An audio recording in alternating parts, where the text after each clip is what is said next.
You know, the coding sequence of a gene is a series of three codons of nucleotides, and these series of codons, they specify the sequence of amino acids in its polypeptide product. So the sequence of a gene which is in the form of codons, that is translated into the sequence of amino acids. It is generally assumed that the coding sequence is contiguous. That is, the codon for one amino acid is immediately adjacent to the codon for the next amino acid. And in this way, the codons of all the amino acids, they are adjacent to each other without any space in between. This is true in the vast majority of cases in bacteria and their phages, but it is rarely so for eukaryotic genes. So in prokaryotic organisms such as bacteria and phages, the sequence is contiguous.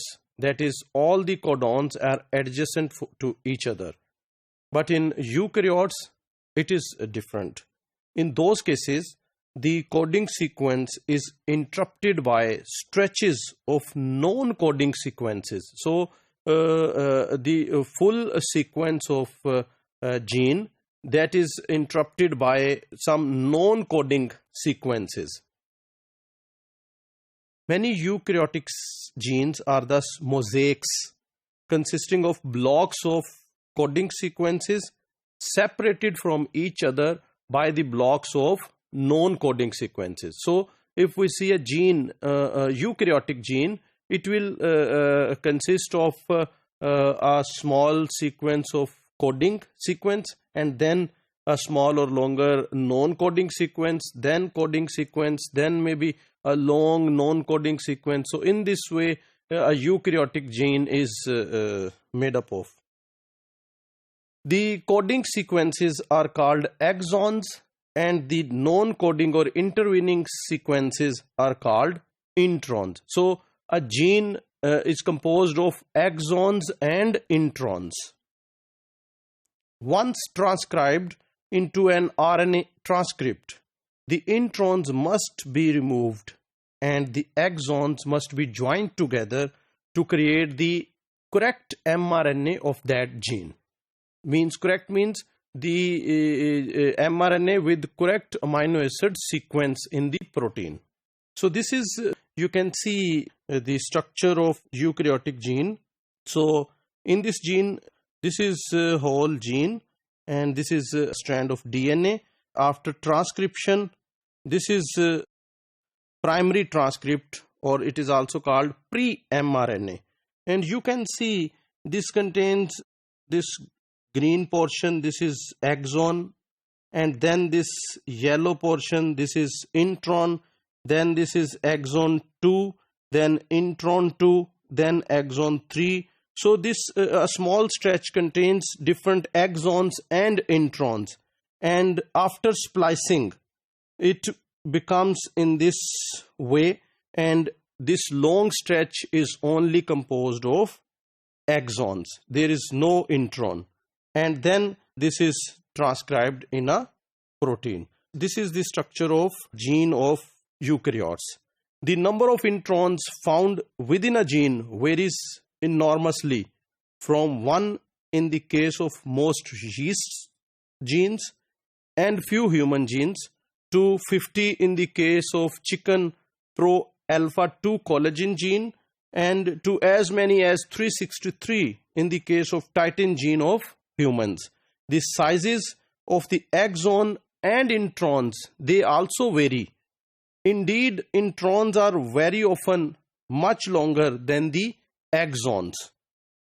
Thus, for example, exons are typically on the order of 150 nucleotides, whereas introns, although they too can be short, maybe 150 or even shorter than 150, but they can be as long as 800,000 nucleotides or 800 kb. As another example, the mammalian gene for the enzyme dihydrofolate reductase is more than 31 kb long, and within it are dispersed 6 exons that corresponds to only 2 kb of the mRNA. So the gene is 31 kb and the actual mRNA is only 2 kb. So in this case, the coding portion of the gene is 10% or even less of its total length. Like the uninterrupted genes of prokaryotes, the split genes of eukaryotes are transcribed into a single RNA copy of the entire gene, the primary transcript, that contains introns as well as exons. Because the length and number of introns in the primary transcript can be very long indeed. As already mentioned, the primary transcript of intron containing genes must have their introns removed before they can be translated into proteins. So the introns must be removed from the pre-mRNA. The process of intron removal is called RNA splicing. It converts the pre-mRNA into mature mRNA that only contains exons. RNA splicing must occur with great precision to avoid the loss or addition of even a single nucleotide at the sites at which 2 exons join. So at this joining point, there must not be even loss of a single nucleotide. The triplet nucleotide codons of mRNA are translated in a fixed reading frame that is set by first codon. Why the removal of even a single codon is that important? Because all the codons are set in a reading frame, and that frame starts from the first codon. And if the one nucleotide is missed at any point, this will disturb all the reading frame. Some pre-mRNAs can be spliced in more than one way. Thus, mRNAs containing different selections of exons can be generated from given pre-mRNA. Alternative splicing strategy enables a gene to give rise to more than one polypeptide product. These alternative products are called isoforms. It is estimated that 90% or more of the protein coding genes in the human genome are spliced in alternative ways to generate more than one isoforms.